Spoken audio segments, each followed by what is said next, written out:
A student once went to a great spiritual master, and he said to him,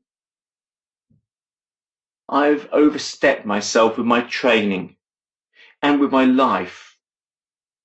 The whole world is one fear to me. I feel so tired, but yet I cannot rest. Existence seems overwhelming and unreal. I find no pleasure in goals or any experience anymore. I find it hard to distinguish good from bad, and I feel I cannot cope with my life or with the future."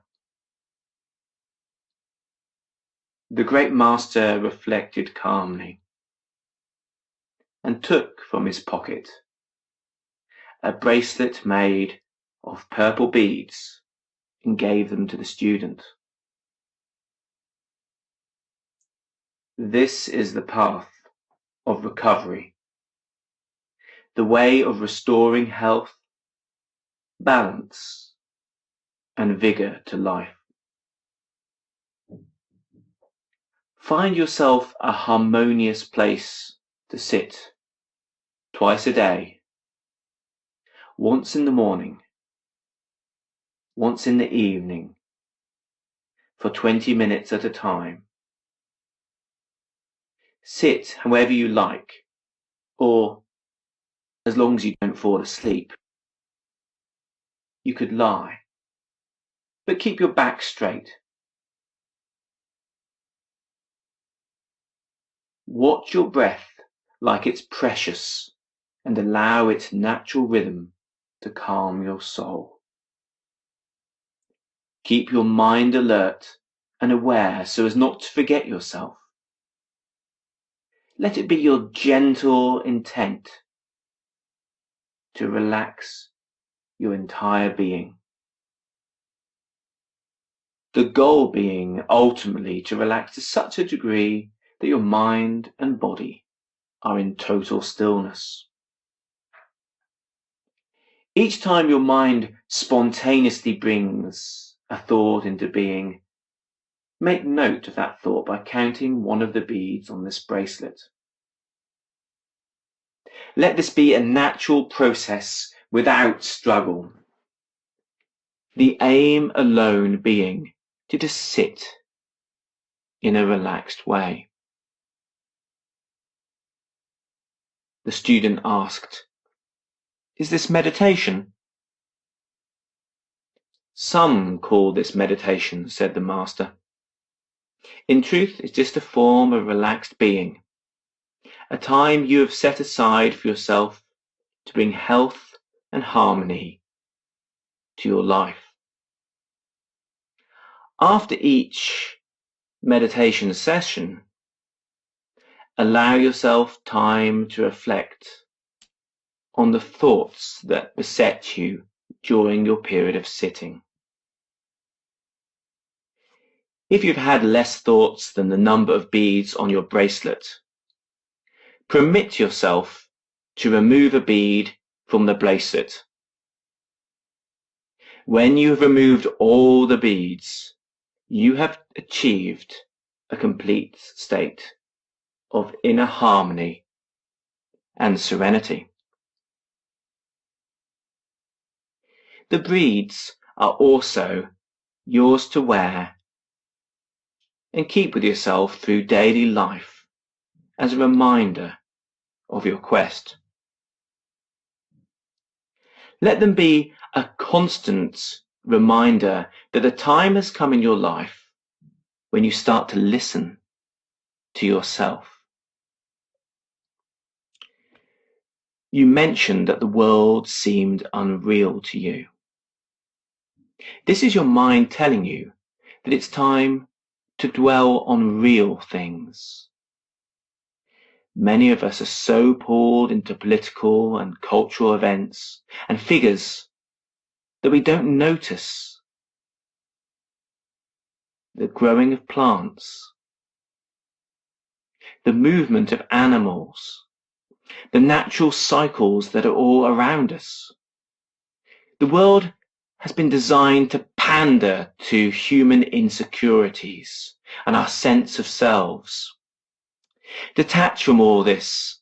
Spend time amongst the trees where the force is naturally balanced.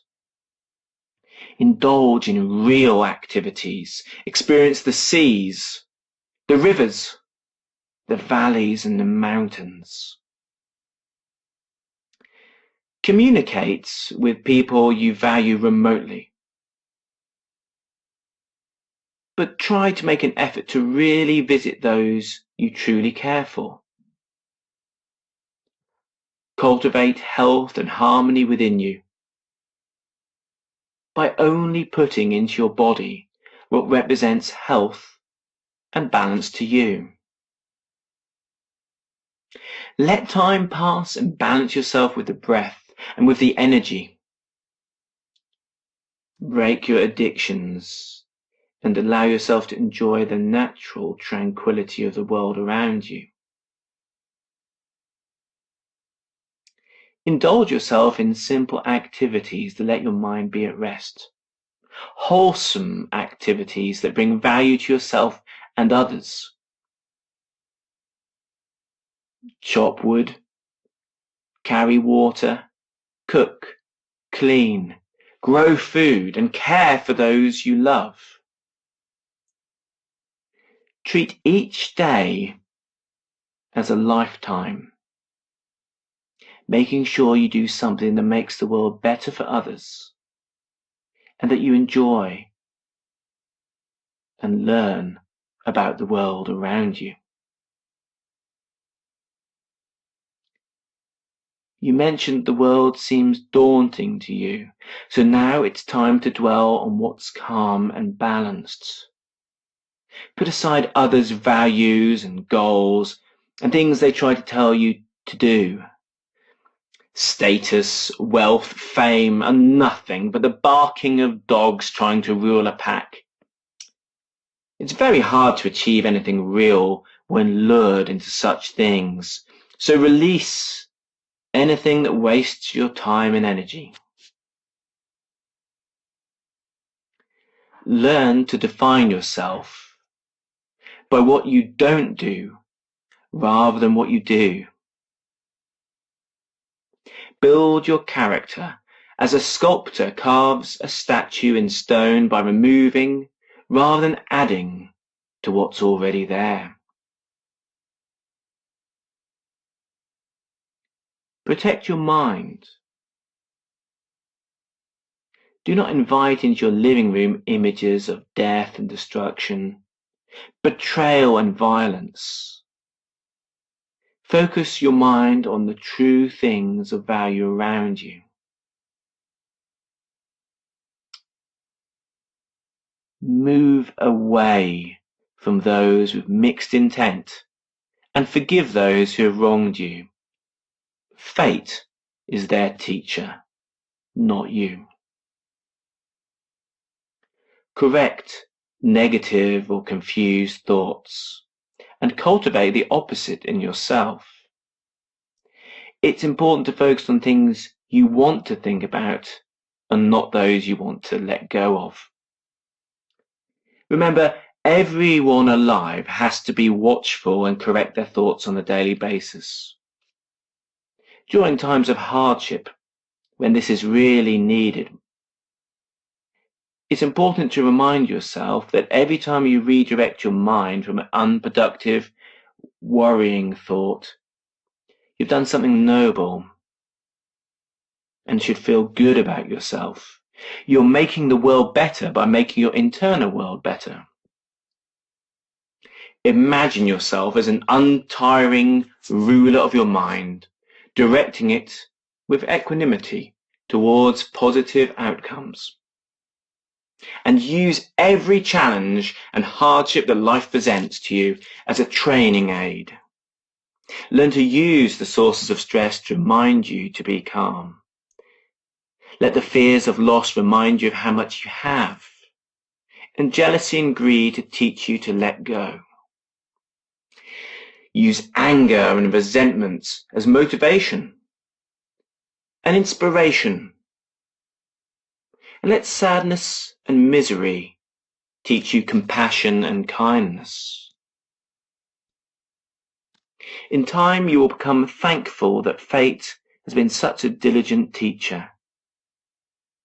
And remember, always remember that balance is brought about by practicing the things you find hardest.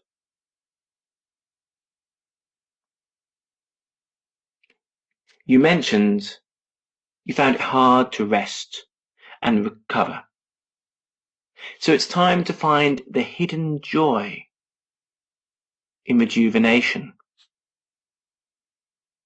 Learn to enjoy calm and quiet as much as you do stimulation. In food, as well as in life, learn to enjoy things that are healthy and simple. And feed your senses with beauty and insight.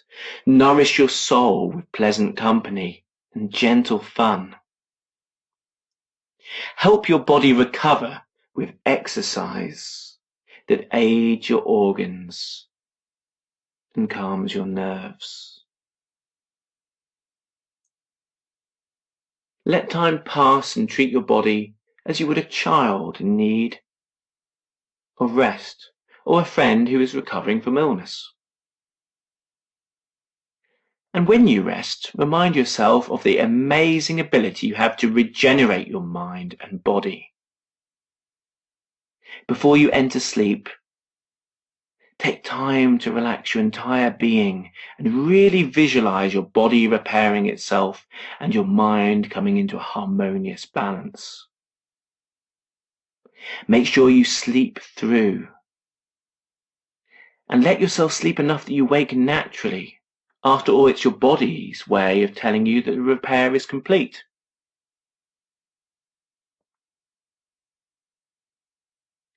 As your journey continues, you'll find that during your meditative sitting, your disturbances decrease and you experience a great feeling of inner calmness and tranquility. After a while, you'll find your disturbances during your relaxation are repetitive and cover the same subjects. These disturbances have significance, and it's important to look for the meaning behind them.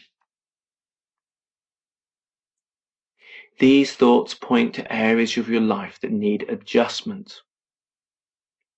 They could be valuable hints on how to improve your existence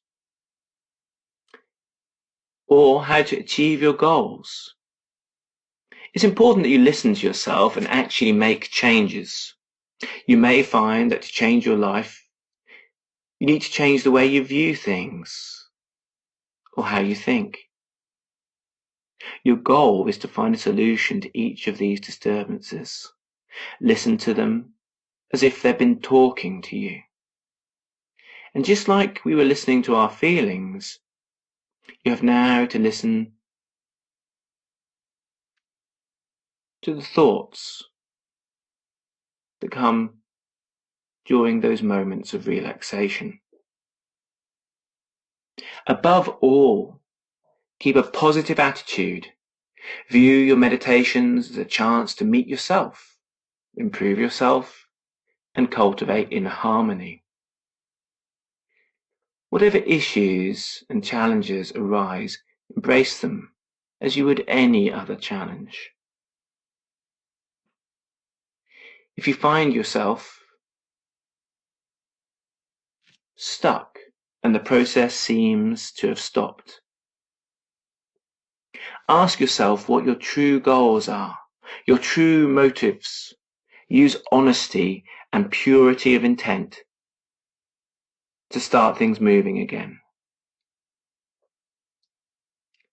Pay attention to my words, and one day you will remove the final bead from your bracelet that you now hold in your hands. And harmony, health, and peace of mind will be your reward.